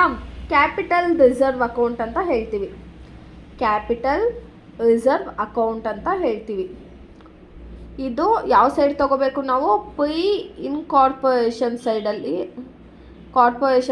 ತೊಗೋತೀವಿ. ನೆಕ್ಸ್ಟು ಇದಿಷ್ಟನ್ನು ಟೋಟಲ್ ಮಾಡಿ ಇದ್ರ ಜೊತೆಗೆ ಲೆಸ್ ಮಾಡಿದ್ರೆ ರೆವಿನ್ಯೂ ಪ್ರಾಫಿಟ್ ಅಂತ ಹೇಳ್ತೀವಿ.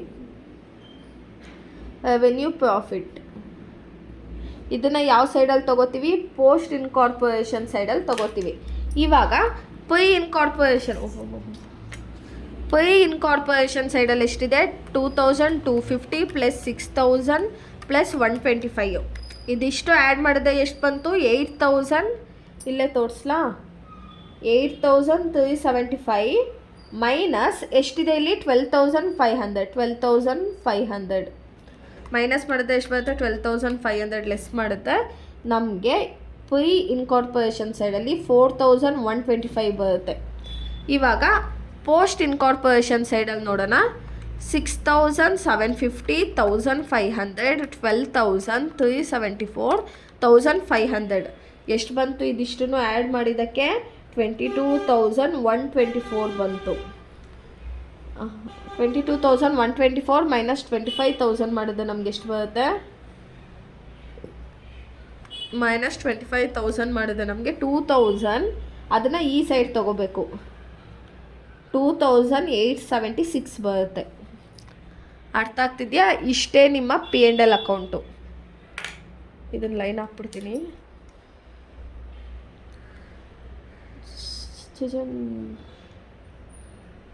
P&L ಅಕೌಂಟ್ ಅರ್ಥ ಆಗ್ತಿದೆ ಅಲ್ವಾ? ಅವನು ಕಂಪನಿನ ರಿಜಿಸ್ಟರ್ ಆಗೋಕ್ಕಿಂತ ಮುಂಚೆ ಎಷ್ಟು ಅರ್ಧ ಮಾಡಿದ್ದಾನೆ? 12,500.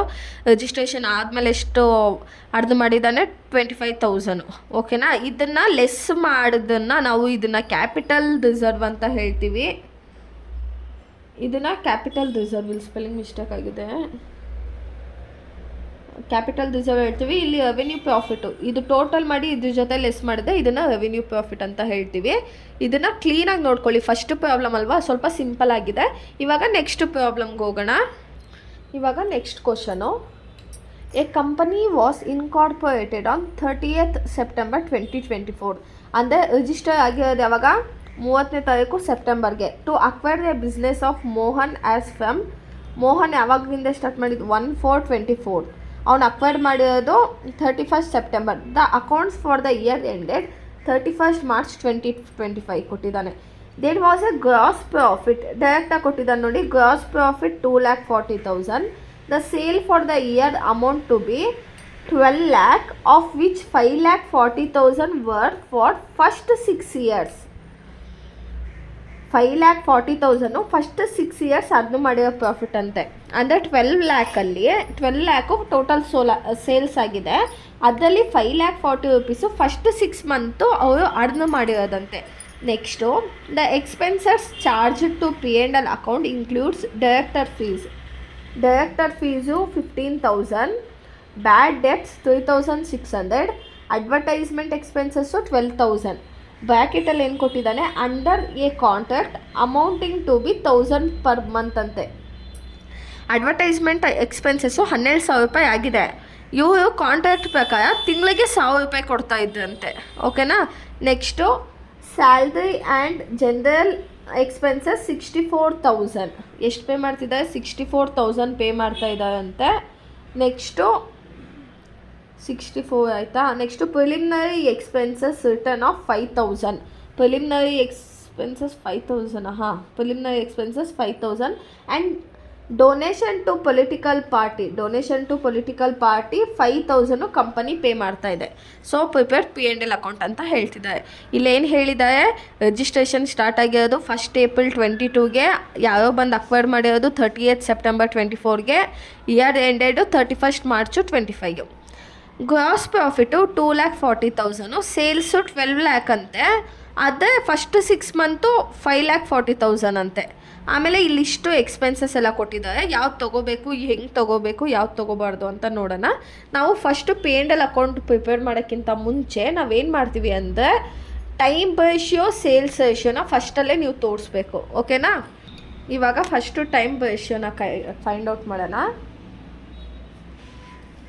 ಫಸ್ಟು ಟೈಮ್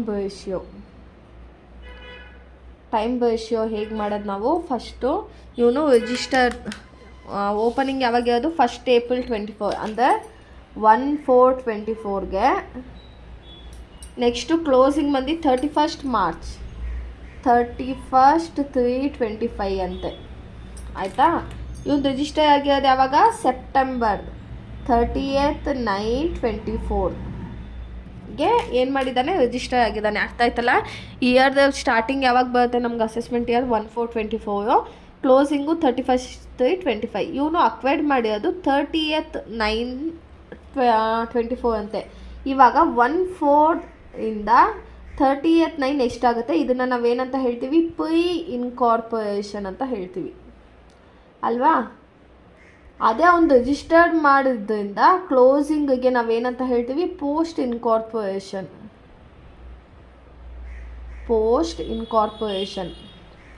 1/4 30th 9 ಗಂಟ ಎಷ್ಟು ತಿಂಗಳು ಬರುತ್ತೆ?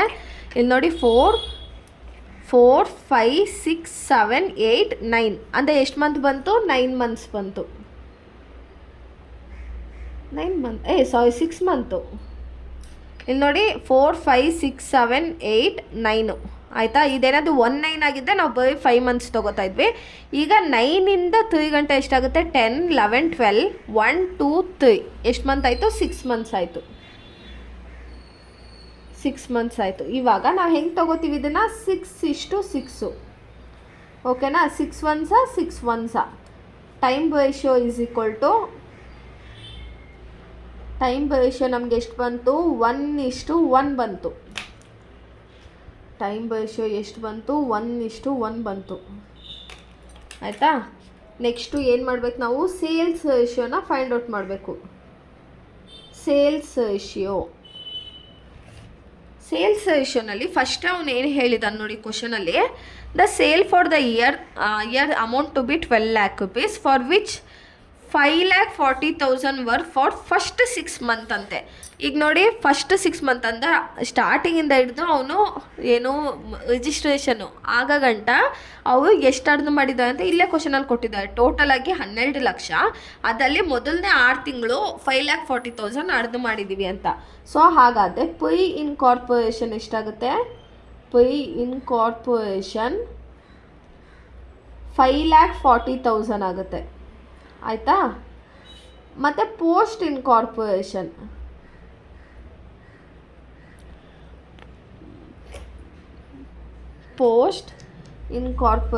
ಎಷ್ಟಾಗುತ್ತೆ? ಇವಾಗ 12 ಲ್ಯಾಕಲ್ಲಿ 5,40,000 ಫಸ್ಟ್ 6 ಮಂತು ಅರ್ನ್ ಮಾಡಿರೋದಂತ ಹೇಳಿದ್ದಾರೆ. ಹಾಗಾದರೆ ಎಷ್ಟು ಮಿಕ್ಕುತ್ತೆ? 12 lakh ಮೈನಸ್ 5,40,000 ಮಾಡಿದೆ ನಮಗೆ ರಿಮೈನಿಂಗ್ ಎಷ್ಟು ಮಿಗ್ತಾ ಇದೆ? ಇಲ್ಲಿ 6,60,000 ಮಿಗ್ತಾ ಇದೆ. ಆಯಿತಾ. ಅರ್ಥ ಆಗ್ತಾ ಇದೆ ಅಲ್ವಾ? ಫಸ್ಟ್ ಪ್ರಾಬ್ಲಮಲ್ಲೂ ಹಾಗೆ ಮಾಡಿದ್ವಿ ನಾವು. ಇವಾಗ 5,40,000 ಇಷ್ಟು 6,60,000 40 ಕ್ಯಾನ್ಸಲ್ ಆಗುತ್ತೆ. ಇವಾಗ ಇಲ್ಲೆಷ್ಟಿದೆ? 54 ಇದೆ, ಇಲ್ಲಿ 66 ಇದೆ. ಅಲ್ಲಿಂದ ಹೋಗುತ್ತೆ ಯಾವ ಟೇಬಲಿಂದ ನೋಡೋಣ. ಇವಾಗ 54:66 ಇದೆಯಲ್ಲ, ಇದನ್ನು ಡೈರೆಕ್ಟಾಗಿ ನೀವು ಹೀಗೆ ತೊಗೊಳ್ಬೋದು. ಅದೇ ಕ್ಯಾಲ್ಕುಲೇಷನ್ ಜಾಸ್ತಿ ಆಗೋಗುತ್ತೆ. ಹೆಂಗಂದರೆ ಈಗ 54 + 66 ತೊಗೊಂಡ್ರೆ ನಮಗೆ 120 ಬರುತ್ತೆ. ಅವಾಗ ಹೆಂಗೆ ತೊಗೋಬೇಕು ನೀವು? 54/120 66 / 120 ಹಾಗಾದರೆ ತೊಗೋಬೋದು. ಇಲ್ಲಾಂದರೆ ಇದು 6 9s 6 11s ಇಂದ 6ಇಂದ ಇದಾಗುತ್ತೆ. So sales ratio is equal to 9:11. ಅರ್ಥ ಆಗ್ತಿದೆ ಅಲ್ವಾ? ನೀವು ಏನಿದು 54:66 ಡೈರೆಕ್ಟಾಗೆ ತೊಗೋಬೋದು. ಇಲ್ಲ ಅಂದರೆ 9 ಮಲ್ಟಿಪ್ಲೈ ಮಾಡ್ಕೊಂಡು ಹಿಂಗಾದ್ರೆ ತೊಗೋಬೋದು. ಇವಾಗ ನಮಗೆ ಟೈಮ್ ರೇಷಿಯೋ ಸೇಲ್ಸ್ ರೇಷಿಯೋ ಮುಗೀತು. ನಾವು ಪ್ರೀವಿಯಸ್ ಪ್ರಾಬ್ಲಮಲ್ಲಿ calculation of cost of goods sold, calculation of gross profit ಎಲ್ಲ ಮಾಡ್ಕೋತಾ ಇದ್ವಿ. ಯಾಕಂದರೆ ನಮಗೆ ಗ್ರಾಸ್ ಪ್ರಾಫಿಟ್ ಕೊಟ್ಟಿರಲಿಲ್ಲ. ಅದೇ ಈ ಕ್ವಶನಲ್ಲಿ ಅವನೇ ಕೊಟ್ಟಿದ್ದಾನೆ. ಏನಂದರೆ ಗ್ರಾಸ್ ಪ್ರಾಫಿಟ್ 2,40,000 ಅಂತೆ. ಇವಾಗ ಟೇಬಲ್ ಹಾಕೊಳ್ಳೋಣ. ಇವಾಗ ಫಾರ್ಮೆಟ್ ಬೇಕಾದ್ರೆ ಫಸ್ಟಲ್ಲಿ ನಾವು ಯಾವ್ದು ತೊಗೋಬೇಕು?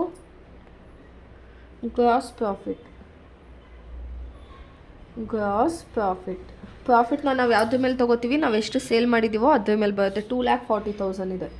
2,40,000 ಇಲ್ಲಿ ರೇಷಿಯೋ ಎಷ್ಟಿದೆ ನಮಗೆ? 9:11 ಅಂದರೆ 20 ಅಲ್ವಾ?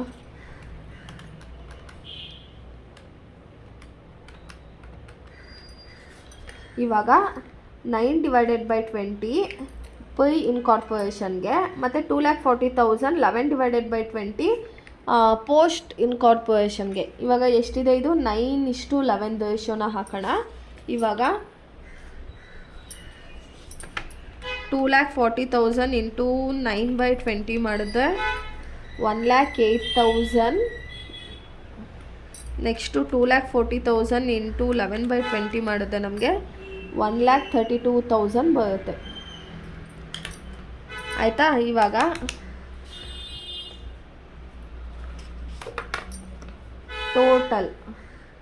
ಟೋಟಲ್ ಎಷ್ಟಿದೆ? 1,08,000 ಇದೆ. ಇದು 1,32,000 ಇದೆ. ಓಕೆನಾ. ನೆಕ್ಸ್ಟು ಇಲ್ಲೇನು ತೊಗೊಳ್ತೀವಿ? ಎಕ್ಸ್ಪೆನ್ಸಸ್ನ ತೊಗೋತೀವಿ. Less expenses. ಯಾವ್ದು ಎಕ್ಸ್ಪೆನ್ಸಸ್ ಫಸ್ಟ್ ಕೊಟ್ಟಿದ್ದಾನೆ? ಸೇಲ್ಸ್ ಆಯ್ತಲ್ವಾ. The expenses charges director fees 15,000 ಅಂತೆ. ಈಗ ಡೈರೆಕ್ಟರ್ಗೆ ನೀವು fees pay ಮಾಡ್ತೀರಲ್ವಾ? Director fees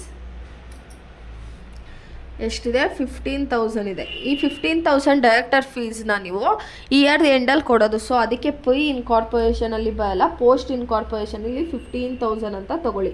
next ಬ್ಯಾಡ್ ಡೆಪ್ಸು 3,600 ಇದೆ. 3,600 ಅಂದರೆ ನೀವು ಕೊಟ್ಟಿರೋದನ್ನು ಯಾರೋ ನಿಮಗೆ ಸಾಲ ಕೊಡಬೇಕಂತೆ. ಸಾಲ ಯಾವಾಗ ಕೊಡಬೇಕಾಗುತ್ತೆ? ನೀವು ಸೇಲ್ ಮಾಡಿರ್ತೀರ, ಅವ್ರು ನಿಮ್ಮ ಕಡೆಯಿಂದ ತೊಗೊಂಡಿರ್ತಾರೆ, ಅದೇ ಇನ್ನೂ ಕೊಟ್ಟಿರಲ್ಲ. ಸೊ ಇದನ್ನು ನಾವು ಸೇಲ್ಸ್ ರೇಷಿಯೋ ಮೇಲೆ ತೊಗೋಬೇಕು. ಎಷ್ಟಿದೆ? 9:11 ಈ ರೇಷಿಯೋ ಮೇಲೆ ತೊಗೋಬೇಕು. 3,600 ಇಂಟು 9/12 ಮತ್ತು 3,600 ಇಂಟು 11/20. ಸೊ 12 ಅಲ್ಲ 20. ಇಲ್ಲಿ ನೋಡಿ, ಬ್ಯಾಡ್ ಡೆಪ್ಸು ಯಾಕೆ ತೊಗೋತೀವಿ? ಸೇಲ್ಸ್ ಇದೇನೇನೋ ಮಾಡ್ತೀನಿ. ಬ್ಯಾಡ್ ಡೆಪ್ಸ್ ಯಾಕೆ ಅಂತ ಅಂದರೆ, ಇವಾಗ ನೀವೇನೋ ಒಂದು ಸೇಲ್ ಮಾಡಿರ್ತೀರ, ಅವನು ನಿಮಗೆ 3 ಮಂತ್ ಆದಮೇಲೆ ಕೊಡ್ತೀನಿ ಅಂತ ನಿಮ್ಮ ಮತ್ತೆ ಪರ್ಚೇಸ್ ಮಾಡಿರ್ತಾನೆ, ಅವ್ನು ಕೊಟ್ಟಿರಲ್ಲ, ಆವಾಗ ಅದು ಬ್ಯಾಡ್ ಡೆಪ್ಸ್ ಆಗುತ್ತೆ. ಸೊ ನಾವು ಸೇಲ್ಸ್ ರೇಷಿಯೋ ಮೇಲೆ ತೊಗೋಬೇಕು. 3,600 ಇಂಟು 9/20 ಮಾಡಿದ್ರೆ ನಮಗೆ 1,620 ಪೈ ಇನ್ಕಾರ್ಪೊರೇಷನ್ಗೆ ಬರುತ್ತೆ. ನೆಕ್ಸ್ಟು 3,200 ಇಂಟು 11/20 ಮಾಡಿದ್ರೆ ನಮಗೆ 1,760 ಪೋಸ್ಟ್ ಇನ್ಕಾರ್ಪೊರೇಷನ್ಗೆ ಬರುತ್ತೆ. ಓಕೆನಾ? ನೆಕ್ಸ್ಟು ಅಡ್ವರ್ಟೈಸಿಂಗ್ 12,000 ಅಂತೆ. Under contract amount 2,000 per month ಅಂತ ಹೇಳ್ತಿದ್ದಾನೆ. ಈಗ ವರ್ಷಕ್ಕೆ 12,000 ಕೊಟ್ಟಿದ್ದಾನೆ, ಹಂಗ ತಿಂಗಳಿಗೆ 1,000 ರೂಪೀಸ್ ಕೊಡ್ತಾ ಇದ್ದಾನಂತೆ. ಹಾಗಾದರೆ ನಮಗೆ ಡೈರೆಕ್ಟಾಗಿ ಇವನೇ ಹೇಳಿದ್ದಾನೆ. ಏನಂತ ಹೇಳಿದ್ದಾನೆ? ಫಸ್ಟ್ 6 ಮಂತು ನಮಗೇನು ಬಂದಿದೆ? ಫಸ್ಟ್ 6 ಮಂತು ಪೈ ಇನ್ಕಾರ್ಪೊರೇಷನು ಮತ್ತು 6 ಮಂತು ಪೋಸ್ಟ್ ಇನ್ಕಾರ್ಪೊರೇಷನ್ ಅಲ್ವಾ? ಅದಕ್ಕೆ 1,000 ರೂಪೀಸ್ ಅಂದರೆ 1,000 ಇಂಟು 6 ಎಷ್ಟಾಗುತ್ತೆ? 1,000 ಇಂಟು 6,000 ಪೈ ಇನ್ಕಾರ್ಪೊರೇಷನ್ಗಾಗುತ್ತೆ. ಮತ್ತು 1,000 ಇಂಟು 6 ಯಾಕಂದರೆ ನಮ್ಗೆ 12 ತಿಂಗಳಲ್ವ ಇರೋದು. ಮತ್ತು 6,000 ಏನಾಗುತ್ತೆ? ಪೋಸ್ಟ್ ಇನ್ಕಾರ್ಪೊರೇಷನ್ಗಾಗುತ್ತೆ. ಎಷ್ಟು? 6,000 ಕ್ವಶನಲ್ಲಿ ಅವನೇ ಕೊಟ್ಬಿಟ್ಟಿದ್ದಾನೆ. ಆಯಿತಾ? ಈ ಥರ ಕ್ವಶನಲ್ಲಿ ಅವನೇ ಕೊಟ್ಟಾಗ ನಾವು ಇದಕ್ಕೆ ಟೈಮ್ ರೇಷಿಯೋ ಅದೆಲ್ಲ ತೊಗೊಳೋದಿಲ್ಲ, ಡೈರೆಕ್ಟಾಗೆ ತೊಗೋತೀವಿ. ಏನಂತ ಹೇಳಿದ್ದಾನೆ? 12,000 ರೂಪಾಯಿ ಆಗಿದೆ, ಆದರೆ ಕಾಂಟ್ರಾಕ್ಟ್ ಬೇಕಾದ್ರೆ ತಿಂಗಳಿಗೆ 1,000 ರೂಪಾಯಿ ಪೇ ಮಾಡಿದ್ದೀವಿ ಅಂತ ಹೇಳಿದ್ದಾರೆ. ತಿಂಗ್ಳಿಗೆ 1,000 ರೂಪಾಯಿ ಅಂದರೆ ಪೈ ಇನ್ಕಾರ್ಪೊರೇಷನ್ ಎಷ್ಟಿತ್ತು? 6 ಮಂತ್ ಇತ್ತು, ಪೋಸ್ಟು 6 ಮಂತ್ ಇತ್ತು. ಸೊ 6 ಮಂತ್ ಅಂತ ತೊಗೊಂಡ್ವಿ. ನೆಕ್ಸ್ಟು ಅಡ್ವರ್ಟೈಸ್ಮೆಂಟ್ ಆಯಿತು. Next salary and general expenses 64,000 ಅಂತ ಇದೆ. Salary and general expenses. ಇವಾಗ ಸ್ಯಾಲ್ರಿ ಮತ್ತು ಜನರಲ್ ಎಕ್ಸ್ಪೆನ್ಸಸ್ಸು ನಾವು ಸೇಲ್ ಮಾಡಿದ್ಮೇಲೆ ತೊಗೊಳ್ಳೋದು, ಸೇಲ್ಸ್ ಮಾಡೋಕ್ಕಿಂತ ಮುಂಚೆನೇ ತಾನೇ. ಸೊ ಅದಕ್ಕೆ ಟೈಮ್ ರೇಷಿಯೋ ಮೇಲೆ ತೊಗೋತೀವಿ. ಎಷ್ಟಿದೆ? 64,000 ಇದೆ. 64,000 ಇಂಟು 1/2 ಮತ್ತು 65,000 ಇಂಟು 1/2 ತೊಗೋತೀವಿ. ಯಾಕೆ ಅಂದರೆ ಟೈಮ್ ರೇಷಿಯೋ ನಮಗೆ 1:1 ಇದೆ. ಈಗ 65,000 ಇಂಟು 1/2 ಮಾಡಿದ್ರೆ ನಮಗೆ ಎಷ್ಟು ಬರುತ್ತೆ? 32,000 ಬರುತ್ತೆ. ಪೈ ಇನ್ಕಾರ್ಪೊರೇಷನ್ಗೆ, ಪೋಸ್ಟ್ ಇನ್ಕಾರ್ಪೊರೇಷನ್ಗೂ 32,000 ಬರುತ್ತೆ. ಓಕೆನಾ? ಸ್ಯಾಲ್ರಿ ಆಯಿತು. Preliminary expenses return off. Preliminary ಎಕ್ಸ್ಪೆನ್ಸಸ್ಸನ್ನು ಎಲ್ಲನೂ ಯಾವಾಗ ಪೇ ಮಾಡೋದು? ಅವನು ರಿಜಿಸ್ಟ್ರೇಷನ್ ಆದಮೇಲೆ ತಾನೇ ಪೇ ಮಾಡೋದು. Preliminary expenses. ಸೊ ಎಷ್ಟಿದೆ? 5,000 ಡೈರೆಕ್ಟಾಗಿ ಪೋಸ್ಟ್ ಇನ್ಕಾರ್ಪೊರೇಷನ್ಗೆ ಹಾಕೋಣ. ಏನು ಗೊತ್ತಾ? ಒಂದು 2-3 ಕ್ವಶನ್ಸನ್ನ ನೀವು ಲೈಕ್ ಒಂದು 7 to 8 ಪ್ರಾಬ್ಲಮ್ಸ್ನ ಸಾಲ್ವ್ ಮಾಡೋಣ. ಸೊ ಅಷ್ಟು ಪ್ರಾಬ್ಲಮ್ ಸಾಲ್ವ್ ಮಾಡಿದ್ಮೇಲೆ ಆವಾಗ ನಿಮಗೆ ಗೊತ್ತಾಗುತ್ತೆ ಯಾವ ಎಕ್ಸ್ಪೆನ್ಸಸ್ಸು ಪೈ ಇನ್ಕಾರ್ಪೊರೇಷನ್ಗೆ ತೊಗೋಬಾರ್ದು ಅಂತ, ಮತ್ತು ನಾವು ಟೈಮ್ ರೇಷಿಯೋ ಹೇಗೆ ತೊಗೋಬೇಕು, ಸೇಲ್ಸ್ ರೇಷಿಯೋ ಯಾವುದಕ್ಕೆ ತೊಗೋಬೇಕು ಅಂತ. ಲೈಕ್ ಒಂದು 5 to 6 ಪ್ರಾಬ್ಲಮ್ ನೋಡಿದ ತಕ್ಷಣ ನಿಮಗೆ ಅರ್ಥ ಆಗೋಗ್ಬಿಡುತ್ತೆ. ಓಕೆನಾ? ಪ್ರಿಲಿಮಿನರಿ ಎಕ್ಸ್ಪೆನ್ಸಸ್ ರಿಟರ್ನ್ ಆಫ್ ಇದಾಯ್ತಾ? Next donation to political party given by company. ಈಗ ಡೊನೇಷನ್ನ ಯಾವಾಗ ಕೊಡೋದು? ವರ್ಷ ಎಲ್ಲ ಕೊಡ್ತಾರೆ, ವರ್ಷಕ್ಕೆ ಒಂದ್ಸತಿ ತಾನೇ. ಅದು ಯಾವಾಗ ಕೊಡೋದು? ಒಂದು ರಿಜಿಸ್ಟ್ರೇಷನ್ ಆದಮೇಲೆ. ಸೊ ಅದಕ್ಕೆ ಇದನ್ನು ಎಲ್ಲಿ ತೊಗೋತೀವಿ ನಾವು? ಇದನ್ನು ಪೋಸ್ಟ್ ಅಂತ ಇಲ್ಲಿ ಹಿಂಗೆ ತೊಗೊಬಿಡೋಣ, ಖಾಲಿ ಬಿಡೋ ಬದಲು. ಪೋಸ್ಟ್ ಇದು ಏನು ಮಾಡ್ತೀವಿ? ಪೋಸ್ಟ್ಗೆ ಹಾಕ್ತೀವಿ. ಎಷ್ಟು? 5,000 ಅವ್ನು ರಿಜಿಸ್ಟ್ರೇಷನ್ ಆದಮೇಲೆ ಅವನು ಕೊಡೋ ಅಂಥದ್ದು. ಓಕೆನಾ? ಇವಾಗ ಇಲ್ಲಿ ಗಂಟ ಮುಗೀತಾ ನಿಮಗೆ? ಇಲ್ಲಿ ಗಂಟ ಬಿಟ್ಟು ಇನ್ಯಾವ ಎಕ್ಸ್ಪೆನ್ಸಸ್ಸು ಇಲ್ಲ. ಡೈರೆಕ್ಟರ್ ಫೀಸು, ಬ್ಯಾಡ್ ಡೆಪ್ಸು, ಅಡ್ವರ್ಟೈಸಿಂಗು, ಸ್ಯಾಲ್ರಿ, ಪ್ರಿಲಿಮಿನರಿ, ಡೊನೇಷನು ಇಷ್ಟು ಕೊಟ್ಟಿದ್ದಾನೆ. ಇಷ್ಟು ಮುಗೀತು. ಇವಾಗ ಆ್ಯಡ್ ಮಾಡೋಣ.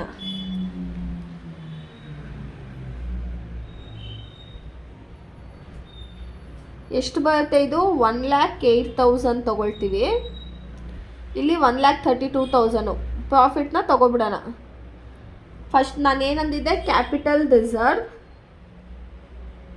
Capital reserve. ಇದು ಯಾವುದಕ್ಕೆ ತೊಗೊಳ್ಳೋದು ನಾವು? ಪೈ ಇನ್ಕಾರ್ಪೊರೇಷನ್ಗೆ. Next revenue reserve, revenue profit post ಇನ್ಕಾರ್ಪೊರೇಷನ್ಗೆ ತೊಗೊಳ್ಳೋದು ನಾವು. ಇವಾಗ ಪೈ ಇನ್ಕಾರ್ಪೊರೇಷನ್ ಎಷ್ಟಿದೆ ನಮ್ಮ ಹತ್ರ? 1620, 6000, 32,000 ಎಷ್ಟು ಬಂತು? 39,620 ಮೈನಸ್ ಎಷ್ಟಿದೆ? 1,08,000 ಇದೆ. 1,08,000 ಇದನ್ನು ಲೆಸ್ ಮಾಡಿದೆ ನಮಗೆ. 1,08,000 ಮಾಡಿದೆ. ಇಲ್ಲಿ ಕ್ಯಾಪಿಟಲ್ ರಿಸರ್ವ್ ಎಷ್ಟು ಬರುತ್ತೆ ನಮಗೆ? ಪೈ ಇನ್ಕಾರ್ಪೊರೇಷನ್ಗೆ 68,380 ಬರುತ್ತೆ. ಆಯಿತಾ? ನೆಕ್ಸ್ಟು ರೆವೆನ್ಯೂ ಪ್ರಾಫಿಟ್ ನೋಡೋಣ. ಎಷ್ಟಿದೆ? 15,000, 1,760, 60,000, 32,000, 5,000, 5,000 ಎಷ್ಟು ಬಂತಿಲ್ಲಿ? 64,760 ಮೈನಸ್ 1,32,000. 1,32,000 1,32,000 ಮಾಡಿದ್ರೆ ನಮ್ಗೆ ಎಷ್ಟು ಬಂತು? ಇಲ್ಲಿ 67,240 ಬಂತು. ಅರ್ಥ ಆಯ್ತು? ಸಾರಿ, ಇದು ಕಟ್ಟಾಗೋ 67,240 ಬಂತು. ಅರ್ಥ ಆಯ್ತಲ್ವ ನಿಮಗೆ? ಅಂದರೆ ಇವಾಗ ಈ ವಿಡಿಯೋನಲ್ಲಿ 2 ಪ್ರಾಬ್ಲಮ್ಸ್ ಸಾಕು. ಇದು ಸಿಂಪಲ್ ಪ್ರಾಬ್ಲಮ್ಮು. ಇದೇ ಥರ ಪ್ರಾಬ್ಲಮ್ಸ್ ಬರುತ್ತೆ, ಸ್ವಲ್ಪ ಅಡ್ಜಸ್ಟ್ಮೆಂಟ್ ಇರುತ್ತೆ ಅಷ್ಟೇ. ವಿಡಿಯೋ ಏನಾದರೂ ಇಷ್ಟ ಆದರೆ ಲೈಕ್ ಮಾಡಿ. Keep watching guys. Thank you.